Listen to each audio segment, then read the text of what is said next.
చెల్లిస్తాం. మరి ప్రతి పండుగ వెనుక అంటే పాత నిబంధన గ్రంథంలో ప్రతి పండుగ వెనుక ఒక భావం ఉన్నది, ఒక సంగతిని మనము నేర్చుకోవాలి. అది ఇవన్నీ కూడా రాబో వాటి ఛాయనే కానీ నిజ స్వరూపం క్రీస్తులో ఉన్నదని మనం ఎబ్రీలకు రాసిన పత్రికలో చూస్తాం. అలాగనే మనము మరి మీకు నేను లాస్ట్ టైం నాకు కూడా తెలియదు సంవత్సరం ఎట్లా అయిపోయిందో. సంవత్సరం అయిపోయింది. లాస్ట్ టైం కూడా నేను హార్వెస్ట్ ఫెస్టివల్ టైంలోనే ఎప్పుడు వచ్చినాను. కానీ నేను మీతో పంచుకున్న వర్తమానం జ్ఞాపకం ఉందా మీకు? నేను అనుకున్నా కూడా. ఏంది పాప? ఓకే.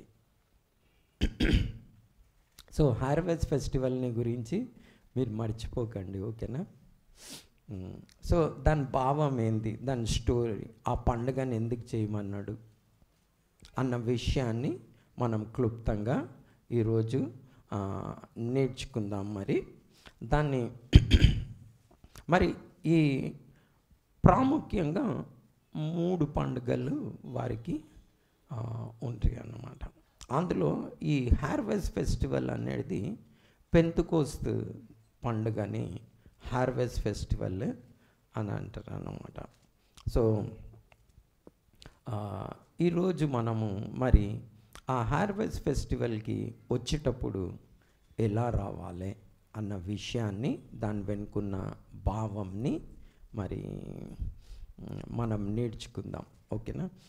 మరి ఏమంటారు మీరు, ఎవరెవరు ఏమేమి సిద్ధపడి ఏమేమి రెడీ చేశారో తెలియదు మరి. ఓకే, మంచి. దాని వెనుక ఉన్న ఒక ఉద్దేశం. మనం ఇప్పుడు ఒకటే వచనం నేర్చుకుందాం, కానీ మీరు చనిపోయేంత వరకు మర్చిపోకూడదు, ఓకేనా?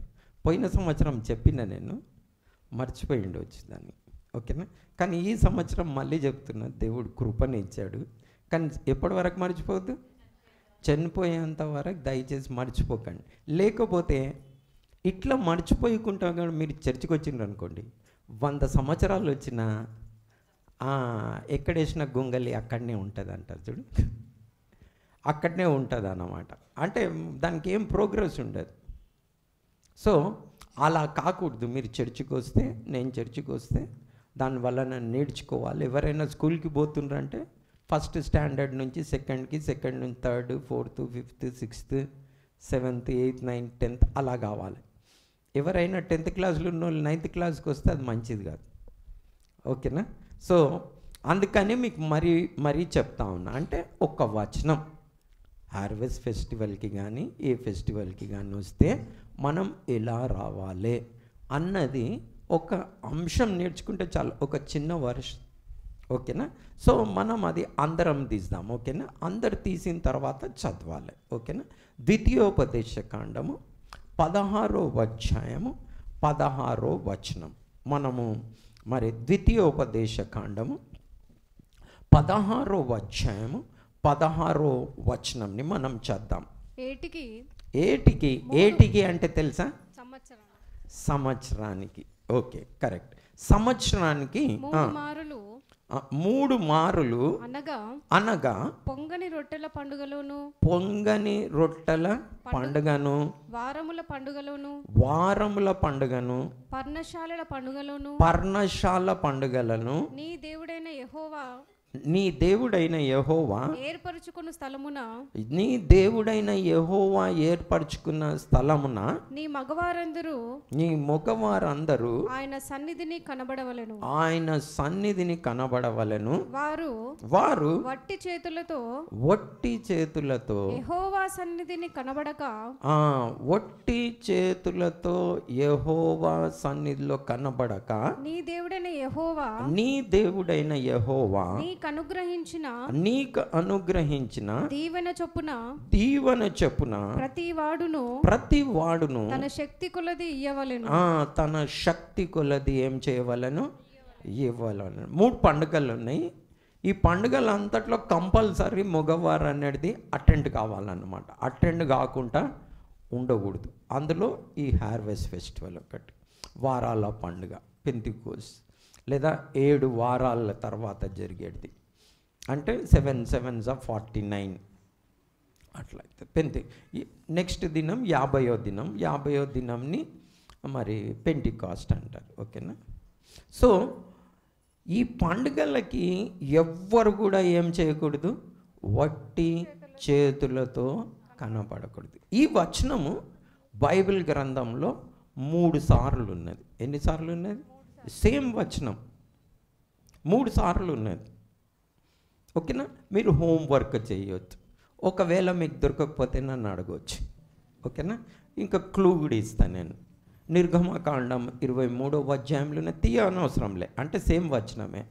అలాగా నేను నిర్గమకాండము 34వ అధ్యాయంలో కూడా ఉన్నది. 3 టైమ్స్ ఉన్నది. దేవుని రాజ్యము ఆయన నీతిని మొదట వెతుకుడి అన్న వచనం ఒకటిసారి ఉన్నది బైబిల్ గ్రంథం. సో ఏదైనా 3 సార్లు ఉన్నదంటే ప్రాముఖ్యమైంది అని అర్థం అన్నమాట. సో 3 సార్లు కూడా చెప్పబడ్డ ఈ వచనం ఏమంటున్నదంటే, నువ్వు యెహోవా సన్నిధిలో వట్టి చేతులతో కనపడకూడదు. సో యెహోవా సన్నిధికి నువ్వు వచ్చినప్పుడు ఉట్టి చేతులతో కనబడకూడదు అన్నమాట. దేవుడైన యెహోవా నీకు ఇచ్చిన సామర్థ్యంని బట్టి నువ్వు తప్పనిసరిగా యెహోవా సన్నిధికి ఫలం తీసుకొనే రావాలి. ఏం తీసుకొని రావాలి? ఫలం. ఇక్కడ నేను చూస్తూ ఉన్నా, అన్ని ఫలాలు కనిపిస్తూ ఉన్నాయి ఆడ. లాస్ట్ టైం కూడా అవే పెట్టిండ్రు, ఈసారి కొత్తది ఉన్నది అనుకుంటా ఒకటి. ఆ ఫ్రూట్స్ చూస్తే ఫలం తీసుకొని ఏం రావాలి? ఫలం తీసుకొని రావాలన్నమాట. ఎవరు కూడా ఉట్టి చేతులతో రాకూడదు. ఇది దీని వెనుక ఉన్న స్టోరీ ఏందో మనం చూద్దాం, అంటే భావం ఏందో మనం చూద్దాం. ఇప్పుడు మనం పాడతామేమో పాట. అందులో మన పాటల షీట్లో నీవు చేసిన ఉపకారములకు నేనేమి చెల్లింతును, ఏడాది దూడలన వేలాది పొటేళ్ళన. అంటే ఇందులోనే ఈ పాటలోనే భావం కనిపిస్తూ ఉన్నది. మనకేం కనిపిస్తూ ఉన్నది? ఉట్టి చేతులతో కనబడకూడదంటే మరి ప్రవక్త మరి నీ సన్నిధికి వచ్చినప్పుడు మరి నేను ఏం తీసుకొని రావాలి అని అడిగాడు. ప్రభువా, మరి ఉట్టి చేతులతో రాకూడదు, మరి నువ్వు బలిని కోరేవాడవు కాదు, మరి నీ సన్నిధికి ఏం తీసుకొని రావాలి నేను అన్నది అక్కడ క్వశ్చన్ ఉన్నది. నువ్వు చేసిన ఉపకారములకి నేనేమి తీసుకొని రావాలి. ఇప్పుడు మనము మీకా ప్రవచన గ్రంథం 6వ అధ్యాయము 6వ వచనం నుండి 8వ వచనం వరకు చదివితే, మీకా ప్రవచన గ్రంథం 6వ అధ్యాయము. ఇది తీయనికి కొంచెం టైం అవుతుంది పాప, ఓకేనా? నువ్వు వెయిట్ చేయాలి. అంటే పాత నిబంధన గ్రంథంలో చివరిలో ఉంటుంది. అంటే కీర్తనలు, సామెతలు, యెషయా, ఇర్మియా, విలాప వాక్యముల తర్వాత మనకు మీకా ప్రవచన గ్రంథం ఉంటుంది, జోనా తర్వాత. సో మీకా ప్రవచన గ్రంథము 6వ అధ్యాయము 6 నుండి 8వ వచనం వరకు మనం చద్దాం. ఓకే, చిన్నపిల్లలు కూడా చెప్తా ఉన్నారు, నేర్చుకుంటా ఉన్నారు. మీరందరూ కూడా దయచేసి బైబిల్లో అట్లీస్ట్ ఎన్ని పుస్తకాలు ఉన్నాయి, ఎక్కడెక్కడ ఉన్నాయి అని నేర్చుకోండి. ఓకేనా? మంచిది. సో మీకా ప్రవచన గ్రంథం 6వ అధ్యాయము 6వ వచనం నుండి 8వ వచనం వరకు మనం చదవండి. ఏమి తీసుకుని వచ్చి, ఇక్కడ మనం దేవుని సన్నిధికి ఉట్టి చేతులతో రాకూడదు అన్న విషయాన్ని మనం చూసాము. ఇక్కడ ప్రవక్త ఏం అడుగుతా ఉన్నాడంటే, ఏమి తీసుకొని వచ్చి నీ సన్నిధిని నేను దర్శించాలి. చదువు పాప. ఏమి తీసుకొని వచ్చి నేను యెహోవాను దర్శింతును. ఏమి తీసుకొని వచ్చి నేను యెహోవాను దర్శింతును. ఏమి తీసుకొని వచ్చి మహోన్నతుడైన దేవుని సన్నిధిని నమస్కారం చేతును. దహన బలులను ఏడాది దూడలను అర్పించి దర్శింతునా. వేల కొలది పొట్టేళ్లను వేలాది నదులంతా విస్తారమైన శ్రేష్టమైన తైలమును ఆయనకి సంతోషం కలగజేయున నా అతిక్రమమునకై నా జ్యేష్ఠ పుత్రుని ఇత్తునా నా పాప పరిహారమునకై నా గర్భఫలమును నేను ఇత్తునా మనుష్యుడా ఏది ఉత్తమమో నీకు తెలియజేయబడ్డది. న్యాయముగా నడుచుకొనుటయు కనికరమును ప్రేమించుటయు దీన మనసు కలిగి నీ దేవుని ఎదుట ప్రవర్తించుటయు ఇంతే కదా నీ దేవుడైన యెహోవా నిన్ను అడుగుచున్నాడు. ఇంతే కదా నీ దేవుడైన యెహోవా నిన్ను అడుగుచున్నాడు. సో మనం ఇక్కడ దేవుని సన్నిధికి వచ్చినప్పుడు మనం ఎలా రాకూడదని ఉన్నది? అందరు చెప్పండి. దేవుని సన్నిధికి వచ్చినప్పుడు ఎలా రాకూడదు? ఉట్టి చేతులతో రాకూడదు. సో ప్రవక్త ఇక్కడ క్వశ్చన్ అడుగుతా ఉన్నాడు, ఏమనంటే, ప్రభా ఏమి తీసుకొని వచ్చి నీ సన్నిధిని నేను దర్శించాలి? ఏం తీసుకొని వచ్చి దర్శించాలి? మరి నేను ఉట్టి చేతులతో రాకూడదు పండుగ దినము అని చెప్పారు మీరు. మరి నేను ఏం తీసుకొని వచ్చి నేను దర్శించాలని అడుగుతా ఉన్నాడు. ఏమేమంటా ఉన్నాడు ఇక్కడ? ఏడాది దూడలను దేవాలనా, వేలాది పొట్టేళ్ళని దేవాలనా, మళ్ళీ వేలాది నదులంతా విస్తార తైలం దేవాలనా? ఏం తీసుకొని వస్తే నువ్వు సంతోషిస్తావు, నువ్వు తృప్తి పడతావు? ఏమి తీసుకొని వచ్చి నేను నిన్ను సంతోషం? అక్కడ చూడండి, మనం అలాగనే క్వశ్చన్ అడుగుతా ఉన్నాడా? మళ్ళీ చదవండి. దహన బలులను ఏడాది నదులను అర్పించి దర్శింతునా, ఏడాది దూడలను అర్పించి దర్శింతునా, వేల కొలది పొటేలును వేలాది నదులంతా విస్తారమైన తైలమును ఆయనకు సంతోషం కలగజేస్తుందా? నా అతిక్రమమునకై నేనేం చేయాలి? ఏం తీసుకొని వస్తే మరి ఆయనకు సంతోషం కలగజేస్తుంది అని ఉన్నది ఇక్కడ. క్వశ్చన్ ఏంది? ఉట్టి చేతులతో కనబడకూడదు. ఎవ్వరు కూడా దేవుడు సెలవిస్తూ ఉన్నాడు, ఉట్టి చేతులతో నా సన్నిధిలో కనపడకూడదు. ప్రవక్త క్వశ్చన్ అడుగుతూ ఉన్నాడు, ఏమని? ఏమి తీసుకొని వచ్చి నేను మళ్ళీ దర్శించాలి అని. ఓకేనా? రెండు క్వశ్చన్స్ అంటే మనం క్వశ్చన్ అడిగినట్టు చూస్తూ ఉన్నాం. అయితే ఏడాది దూడలనా, వేలాది పొట్టేళ్ళనా, వేలాది నదులంతా విస్తారమైన తైలం ఆయనకు సంతోషం కలగజేస్తుందా? కలగజేయవు. అంటే ఏడాది దూడలను వేలాది పొట్టేళ్ళను అంటే, వేలాది పొట్టేళ్ళు అంటే 1000 పొట్టేళ్ళు. మనం ఎన్ని తెస్తుండొచ్చు? ఒక్కటి కూడా అదే. అయితే ఒక్కటే 1000 తెస్తేనే సంతోషించాను దేవుడు. మరి ఒక్కటి తెస్తే ఏం చేస్తాడు? వేలాది నదులంతా విస్తార తైలం అంటే నూనె. మనం ఎంత తెస్తుండొచ్చు? సో అవి ఆయనకు సంతోషం కలగజేయవని చూస్తూ ఉన్నాం. దేవుని సన్నిధిలో ఉట్టి చేతులతో కనబడకూడదు. సో ఆయనకి ఏం సంతోషం కలగజేస్తుంది అంటే, ఇక్కడ జవాబుగా ఏం చెప్తా ఉన్నాడంటే, నరుడా ఏది ఉత్తమమైనదో అది నీకు తెలియజేయబడ్డది. ఏంది ఆ ఉత్తమమైంది? ఇక్కడ చెప్తా ఉన్నాడు. ఏం చేయాలంట? న్యాయంగా నడుచుకోవాలి, కనికరంని ప్రేమించాలి, దీన మనసు కలిగి దేవుని ఎదుట ప్రవర్తించాలి. ఇంతే కదా నీ దేవుడైన యెహోవా నిన్ను కోరుచున్నాడు, అడుగుచున్నాడు. సో మనకిక్కడ ఫలం అంటే ప్రాక్టికల్గా ఫలం ఇవ్వచ్చు, కానికి ఇవ్వచ్చు, చాలా సులభమైన పని. కానీ ఇక్కడ దానికి మించి దేవుడు అడుగుతూ ఉన్నాడు, నువ్వు ఏం చేయాలి అని. ఎందుకు ఫలం దేమన్నాడు? మళ్ళీ ఉట్టి చేతులతో ఎందుకు రావద్దన్నాడు?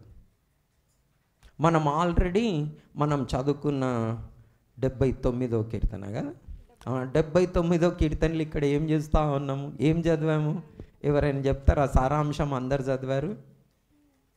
79వ కీర్తన ఒక సారాంశం ఏంది?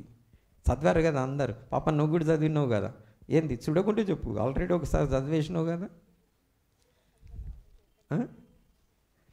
ఖాళీ చదువుకుంటూ వెళ్ళిపోయినారు కదా. ఓకే, అట్లా చదవకండి. ఇక్కడ ఏమవుతున్నది వాళ్ళది? ఎక్కిరిస్తున్నారు. ఎందుకు ఎక్కిరిస్తున్నారు? మీ దేవుడేడి? మీకు పాలు తేనెలు ప్రవహించిన దేవుడు ఏడి? మరి ఆ దేవుడు మిమ్మల్ని కాపాడట్లేదా? ఆ దేవుడు మిమ్మల్ని రక్షించట్లేదా? వీరేమో ప్రార్థన చేస్తున్నాడు, దేవా నువ్వు మౌనంగా ఎందుకుంటావు? మమ్మల్ని మరి జనులు చంపేస్తూ ఉన్నారు, మా నెత్తురు దారాలుగా ప్రవహింపజేస్తూ ఉన్నారు, మరి దేవా మమ్మల్ని కరుణించు అని ప్రార్థన చేస్తూ ఉన్నారు. ఎందుకు వచ్చింది పరిస్థితి వారికి? దేవునిలో శక్తి లేదా? దేవుడు ప్రేమమయుడు కాదా? ఎందుకు మరి వాళ్ళ పరిస్థితి ఇలా వచ్చింది? వారి మందిరం కాల్చబడ్డది, వారి యవ్వనాలు చంపబడ్డారు. దానికి కారణం ఏంది? వై? ఎందుకు అలాంటి పరిస్థితి వచ్చింది అంటే దేవుడు వారికి జవాబు ఇస్తూ ఉన్నాడు, నైనా మీకు ఒట్టి చేతులతో వచ్చే అలవాటు అయిపోయిందని. చూడండి, మనం కూడా ఏం నేర్చుకోవాలి? వాళ్ళు ఒక్కటే మాట, ఒట్టి చేతులతో రాకూడదు దేవుని సన్నిధికి.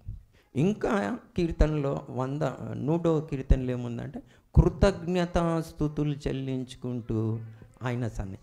ఎవరు కృతజ్ఞతాస్తుతులు చెల్లించగలుగుతారు? ఎవరైనా ఏదైనా ఇస్తే మనం ఏం చేయగలుగుతాం? థ్యాంక్స్ చెప్పగలుగుతాం. ఎవరైనా ఏమి ఇవ్వకపోతే థ్యాంక్స్ చెప్పేది ఏముంటుంది అందులో కదా. సో దేవుని సన్నిధికి వస్తే ఎలా చెప్పాలి, ఎలా రావాలి? థ్యాంక్స్ చెప్పుకుంటూ రావాలి. అంటే ఏదో పొందుకోవాలి మనం, పొందుకుంది మళ్ళీ థ్యాంక్స్ ఎలా చెప్పగలుగుతాం? ఆయన సన్నిధికి ఉట్టి చేతులతో రాకూడదు, థ్యాంక్స్ చెప్పుకుంటూ రావాలి. దానికి మనం ఇప్పుడు చదివినట్టు కీర్తన చదివినట్టు చదవద్దు, ఓకేనా? ఇప్పుడు మనము యెషయా ప్రవచన గ్రంథం 5వ అధ్యాయంలో దేవుడు వారికి పాలు తేనెలు ప్రవహించే ఆ దేశాన్ని ఇచ్చి ఒక ఉపమానంతో ఇది ప్రేమ గీతం అని అన్నాడు. ఈ గీతం పేరు ఏం పేరండి? ప్రేమ గీతం అని. ఎందుకంటే దాంట్లో హెడ్డింగ్ అలా ఉన్నది, ప్రేమ గీతం అని ఉన్నది. ప్రియురాళ్ళని గురించి పాడే ఒక ప్రేమ గీతం నేను పాడతా అని అన్నాడు, ఓకేనా? అందరు తీసారా? యెషయా ప్రవచన గ్రంథం 5వ అధ్యాయం. ఇక్కడ ప్రేమ గీతం, దేవుడు పాడుతున్న ఒక ప్రేమ గీతంని ఇక్కడ చెప్పబడింది. ఓకే, చదువు పాప. నా ప్రియుని గురించి పాడెదను వినుడి, పాడెదను వినుడి. అతని ద్రాక్ష తోటను బట్టి నాకిష్టుడైన వాని గురించి పాడెదను వినుడి. సత్తువ భూమి గల కొండ మీద నా ప్రియునికి ఒక ద్రాక్ష తోట ఉండెను. ఏ భూమి మీద ఉండే? సత్వ గల భూమి గల కొండ మీద ద్రాక్ష తోట ఉండే. వెరీ ఫెర్టైల్ ల్యాండ్, సత్వ గలది. ఆ కొండ మీద ద్రాక్ష తోట ఉండే. ఆయన దానిని దాన్ని బాగుగా త్రవ్వి రాళ్ళను ఏరి అందులో శ్రేష్టమైన ద్రాక్ష తీగలను నాటించెను. దాని మధ్యను బురుజు ఒకటి వేయించి ద్రాక్ష తొట్టిని తవ్వించెను. ద్రాక్ష పండ్లు ఫలింపవలనని ద్రాక్ష ఫలములు ఫలింపవలనని ఎదురు చూచుచుండెను. కానీ అది కారు ద్రాక్షలు కాచెను. కాబట్టి ఆ ద్రాక్ష తోటని ఏం చేస్తా అంటున్నాడు? నేనే పెరికి వేస్తా అంటా ఉన్నాడు. సో మనకు ఇదంతా చదివితే మనకు తెలిసింది, ఓకేనా? ఇప్పుడు ఏం పాడుతూ ఉన్నాడు? ఇది ఇశ్రాయేలుల గురించి పాడుతూ ఉన్నాడు. ఏందని? అది మరి శ్రేష్టమైన సత్తువ గల భూమి మీద ఒక ద్రాక్ష తోటని నాటించాడు. దాని చుట్టూ కంచె వేశాడు, బుర్జు త్రవ్వించాడు. మరి ఆ కాలం ఫలించే కాలం వచ్చినప్పుడు చూస్తే అది ఏం ఫలించింది? కారు ద్రాక్షలు అంటే చేదు ద్రాక్షలు ఫలించింది. యాక్చువల్గా ఏం ఫలించాలి? అది ఏం ఫలించాలి? తియ్యటి ద్రాక్షలు ఫలించాలి. కానీ ఇది ఏం ఫలించింది? చేదు ద్రాక్షలు ఫలించింది. అట్లా ఫలించవచ్చా? ఫలించే ఛాన్సెస్ లేవు కదా. ఎందుకంటే అది సత్వగల భూమి, శ్రేష్టమైన ద్రాక్ష తోటని నాటించాడు, దాని చుట్టూ కంచె వేశాడు, బుర్జు వేశాడు. కానీ అది ఫలించవలసింది ఏం ఫలము? మంచి ద్రాక్ష ఫలించాలి. కానీ అదేం ఫలించింది? కారు ద్రాక్షలు ఫలించింది. అట్లా న్యాయమేనా? అట్లా ఫలించవచ్చా? మీరేమంటారు? అట్లా పాసిబులా? అట్లా ఉండొచ్చా? మరి ఆ చేదు ద్రాక్షలు తీసుకొచ్చి దేవుని సన్నిధికి రావచ్చా?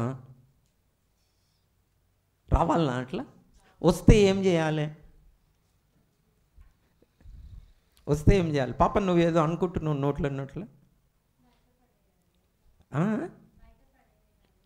ఏవి?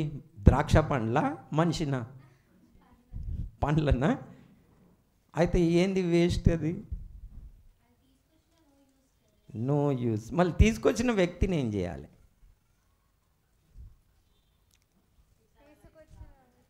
ఈసారన్నా తీసుకురావని చెప్పాలనా? బతికారు మీరు. లేకుంటే దావీదులాగా అన్నీ ఉంటాయి గిట, ఆ మనిషి సావవలెను అంటే ఆ మనిషి నువ్వే అనొచ్చు. చాలా చక్కగా జవాబు చెప్పారు మీరు. నెక్స్ట్ టైం అయినా తీసుకురామని చెప్పాలి. కానీ వీళ్ళు అలా తీసుకురాలే, సంవత్సరాలు తీసుకురాలే. అయితే ఏం చేసిండు? ఆ ద్రాక్ష తోటని పెరికివేసిండు వీళ్ళకి బుద్ధి చెప్పాలని. సో ఇశ్రాయేలీలు మరి దేవుడు వారిని మంచి ద్రాక్షలు ఎదురు చూస్తే ఇవేం పండించినాయి?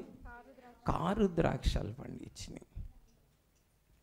సో అలా దేవుడు సమృద్ధి గల శ్రేష్టమైన సత్వగల భూమిని, శ్రేష్టమైన ద్రాక్షవల్లిని నాటిస్తే వారు ఉట్టి చేతులతో రావడము లేదా చేదు ద్రాక్ష రసాలు తీసుకొని రావడం జరుగుతూ ఉంది.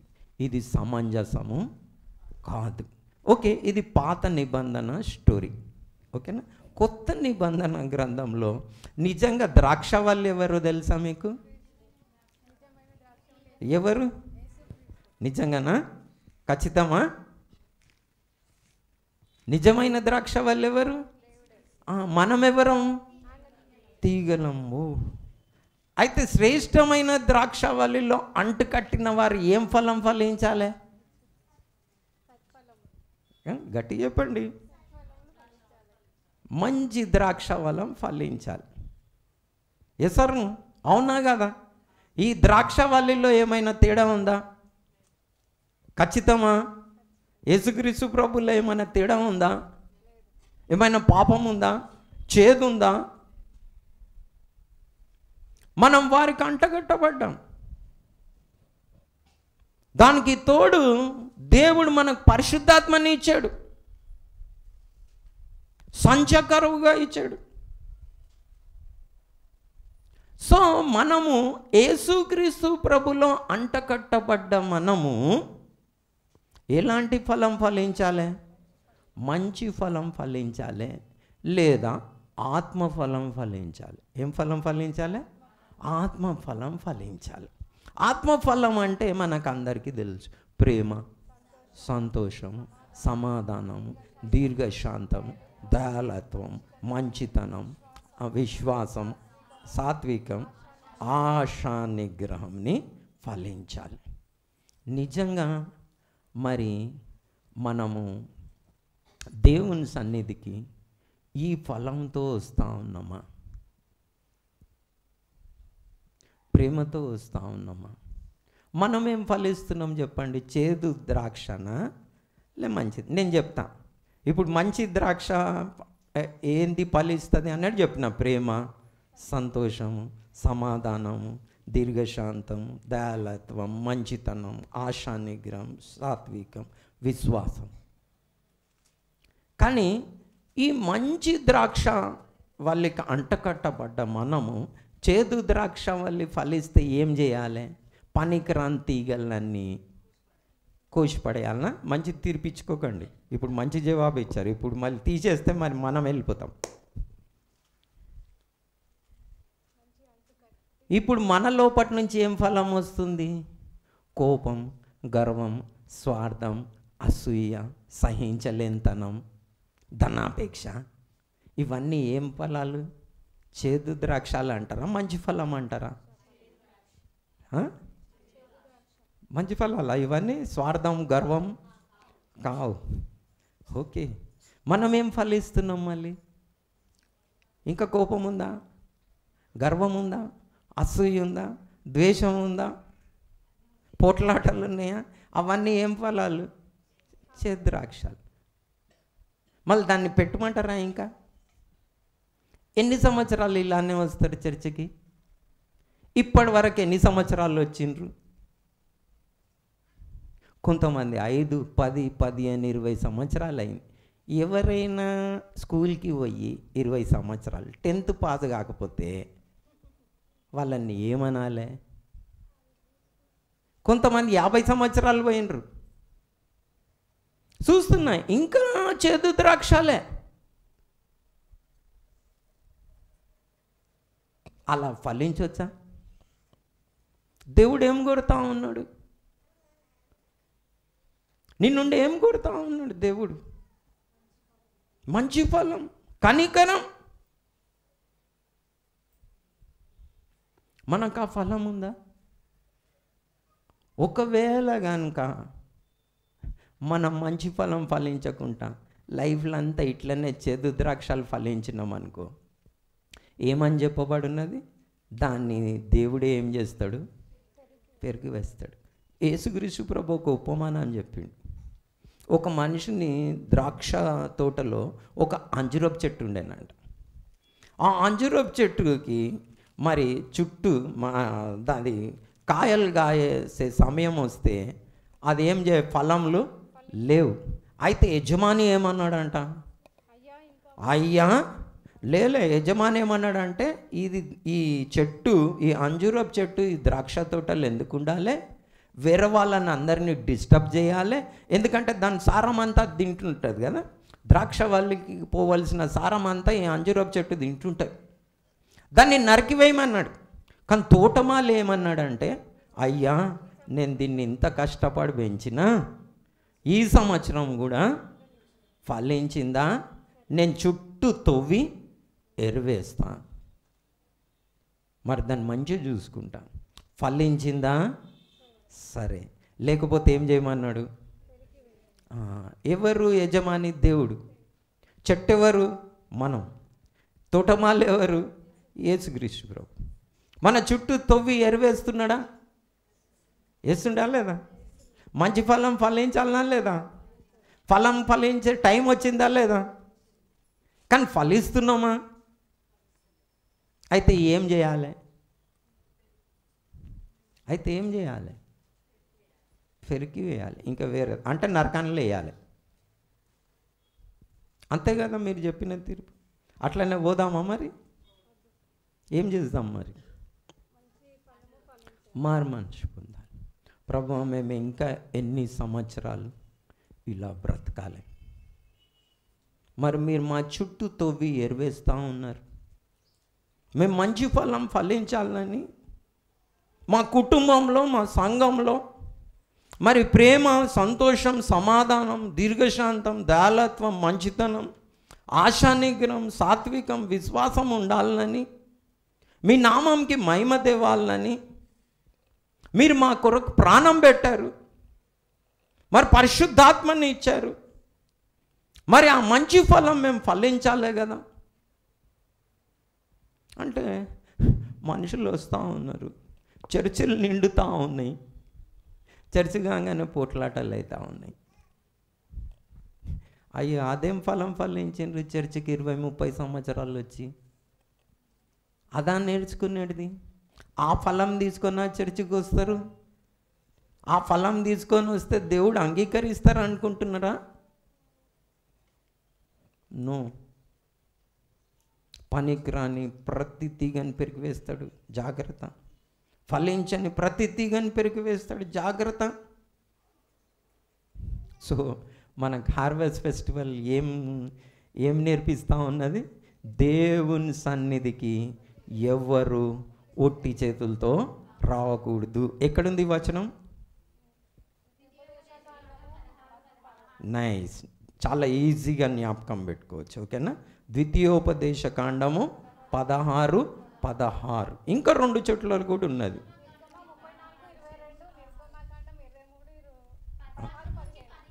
ఓకే, 23వ అధ్యాయంలో ఉంది, 34వ అధ్యాయంలో ఉంది. ఏదేదో 13, 14 అన్నారు. ఓకే, వదిలేస్తా. Okay okay, nice nice nice nice. Okay okay, nice. So 3 సార్లు ఉంది. ఏమని? మనం ఉట్టి చేతులతో దేవుని సన్నిధికి కనబడకూడదు. ఎందుకంటే మనకి సత్వగల భూమిలో నాటబడ్డ శ్రేష్టమైన ద్రాక్షవల్లి మనం. నిజంగానే యేసుక్రీస్తు ప్రభునందు అంటకట్టబడవారం. యేసుక్రీస్తు ప్రభుకు ఉన్న ఆ స్వరూపము, ఆ గుణము మన లోపట ఉండాలి, రావాలి. ఎందుకంటే యేసుక్రీస్తు ప్రభుతో అంటకట్టబడ్డాం. సో ఆ ఫలంని దేవుడు మన నుండి కోరుతా ఉన్నాడు. కానీ వేలాది నదులంత విస్తార తైలం ఇచ్చిన ఆయన తృప్తి కలుగుతుందా? సంతోషం కలుగుతుందా? కలగది. ఫలం, ఆత్మఫలం. సో ప్రాముఖ్యంగా మీరైతే ఎన్నో సంవత్సరాలు ఈ ఫలాలు తీసుకొచ్చి ఉండొచ్చు, చర్చకి ఇచ్చి ఉండొచ్చు, నాకేం బాధ లేదు, దేవుడు మిమ్మల్ని దీవించిన గాక. కానీ ఆత్మఫలం ఫలించుకుంటే మాత్రం గ్యారంటీగా రాజు తీసుకొని, మంచి ఫలం ఫలించని ప్రతి చెట్టు నరకబడి అగ్నిలో పడవేయబడుతుంది. ఆమేన్. కాబట్టి మనం ఏం చేయాలి? మంచి ఫలం ఫలించాలి. ఆ ఫలంని తీసుకొని దేవుని సన్నిధికి రావాలి, ఉట్టి చేతులతో రాకూడదు. సో నెక్స్ట్ ఇయర్ నేనుంటే మళ్ళీ అడుగుతా, ఏ ఫలం తీసుకొని మీరు చర్చికి వస్తున్నారు, మీ కుటుంబంలో ఏ ఫలం ఫలిస్తున్నారు అని ఇంకొకసారి. ఈసారి మర్చిపోతారా? ఎవ్వరు కూడా ఉట్టి చేతులతో రాకూడదు. సో వచ్చే వారం నుంచి కూడా నేను అడుగుతూ ఉంటాను, మరి ఏమైనా ఫలం తెచ్చారా అంటే చెప్పాలి. ఓకే, నేను ఈ ఫలంని తెచ్చాను. ప్రభు పేరిట అందరికీ వందనాలు. ప్రైజ్.